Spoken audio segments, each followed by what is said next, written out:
Morning conference. It was 11 years ago that I sat in this audience for the first time, and I knew then that I wanted to have a career which focused on supporting the association. So what a privilege it is to be here today as your new Vice President. I've been in the superintending ranks since 2007 and a Chief Superintendent since 2015. So I've seen personally and experienced the impact of the reductions in our numbers and growing workloads have had upon us. I've been involved in the Command Resilience Working Group since 2013, and it was clear even then that our members were quietly suffering. The Resilience Survey in 2016 sought to look deeper into the impact that increased demand and fewer resources was having, and it demonstrated worrying trends towards anxiety, depression, excessive working hours, and the disguising of sickness through the use of annual leave. The Resilience Survey was, however, just the first piece of our jigsaw, a jigsaw that piece by piece reveals the complex issues involved in being a superintendent today. Since then, we've had more pieces added, including the study into working time, which began in the autumn of last year. A large weight of compelling evidence emerged from this study, showing that on average, members' working hours were well in excess of 50 per week. Piece 3 in our jigsaw was the qualitative study undertaken by Glasgow University last year, which conducted structured interviews with over 30 of our Scottish colleagues. This study looked at the personal impact of growing commands on their health and well-being. The tone of the report is perhaps best summed up by one superintendent who said, "Once the excitement of being a superintendent had worn off, all I was left with was the toxic stress." Piece 4 in the jigsaw was provided by the most recent Resilience Survey. Paul discussed some of the key headlines in his address yesterday, and these will be looked at in more detail by Dan in his own inimitable style later in the conference. In headline terms, however, in spite of many of us still getting a kick out of being supers, the results sadly paint a deteriorating picture when compared to the 2016 survey. Of course, long hours are just part of the job, aren't they? Yes, to some extent, I think we must accept that our roles are not 9-to-5 jobs, but an average of 53 hours per week is not acceptable. If we are serious about attracting and retaining members who look different to me, then we also need to consider and address point 5 of the jigsaw, which was highlighted by the recent work undertaken by the He for She campaign in Sussex and Surrey. This study has shown that many female colleagues are put off from stepping up to the supers ranks and beyond because of the perception and expectation that one must work long hours to succeed and to be seen to succeed. If we are serious about promoting more of those with caring responsibilities, and most of those are women, then we must ensure that workloads are manageable. So what does all this mean and what can be done?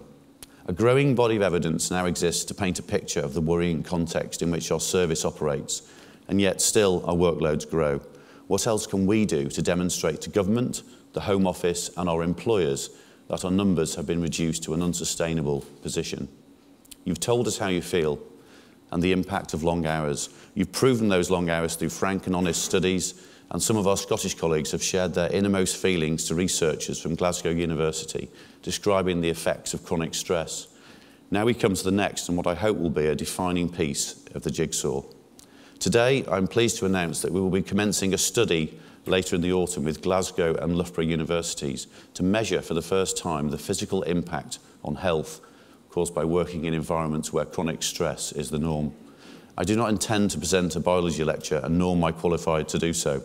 However, I do know from the research that biomarkers taken from blood samples have the ability to accurately age you biologically. And guess what? The more chronic stress you're under, the older you will be biologically. You see, your DNA has tails or telomeres in every cell of your body, and they become shortened when you work consistently beyond the stress curve. Eventually, you become more susceptible to issues such as hardened arteries, heart disease, and other chronic illnesses. And yes, that also includes people like me who spend much of their spare time keeping fit, and in my case, cycling and wearing Lycra. Sorry, a thought to be expunged from your mind's eye. The biometric marking exercise will involve a cohort of superintendents and chief superintendents, and I will be seeking a variety of volunteers later in the autumn. This study will potentially demonstrate that prolonged exposure to the excessive stresses of being a senior operational leader in policing could pose serious dangers to your physical health. This, I hope, will be a piece in the jigsaw that will be impossible to ignore. Thank you to all of you who completed the recent survey of Gold and SFC duties.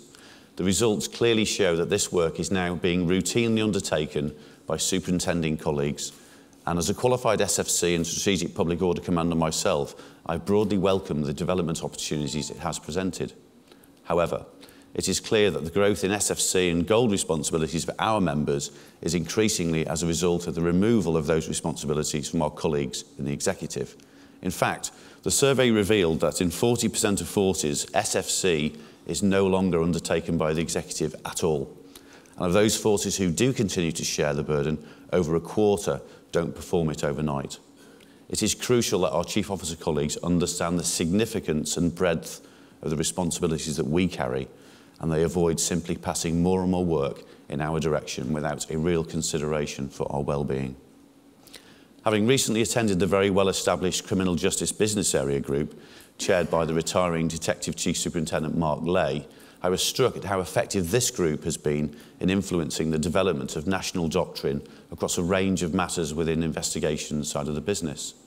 I wondered while sat there how much more effective we would have been as an association on developing a more consistent approach to the uptake of issues such as Gold and SFC by our membership had we had an operations business area. The Gold SFC survey clearly suggests that its growth has been piecemeal and inconsistent and would have benefited from supportive influence from the National Association. So today I'm pleased to announce that later in the autumn we will be establishing a new operations business area which will bring together superintending experts in our operational command fields so that we can ensure that issues such as these can be managed and influenced more effectively in future. In closing, there is much to be done, more pieces of the jigsaw to be added, and much more compelling evidence to share to ensure that our voice is heard.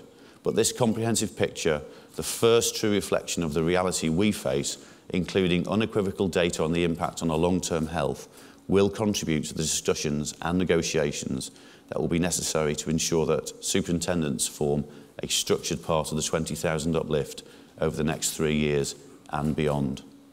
In addition, the establishment of an operations business area will help us develop consistency and influence in the uniformed command arena, utilising a strong evidence base drawn from the incomparable experience and operational insight of those in our ranks. And finally, amongst all of the challenges and difficulties, research does show that there are still some positives. As I said earlier, many of us still get a kick out of being in these important and influential roles. Enjoy them if you can. Conference, thank you for appointing me as your Vice President. I promise to do my very best to support your best interests during my time in this role. Thank you.